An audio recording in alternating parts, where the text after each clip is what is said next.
ایک بار مدینہ میں سورج گرہن ہوا تو صحابہ کرام کے ساتھ یہ فکر لاحق ہوئی کہ اس موقع پر دیکھیں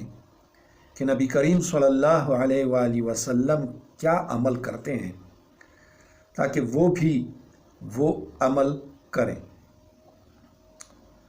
سب چھوٹے بڑے بزرگ مسجد نبوی کی طرف آ گئے۔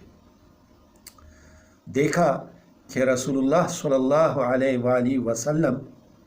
نے 2 رکعت صلاۃ کسوف کی نیت باندھی اور نماز اتنی لمبی کی کہ بہت سے لوگ بے ہوش ہو کر گر پڑے۔ نماز میں نبی کریم صلی اللہ علیہ وآلہ وسلم روتے رہے اور فرماتے رہے کہ یا اللہ، کیا تو نے مجھ سے وعدہ نہیں کیا کہ تو ان کو میری ان میں موجودگی میں عذاب نہ دے گا اور نہ ہی ان پر اس حالت میں عذاب نازل کرے گا جب وہ استغفار پڑھ رہے ہوں۔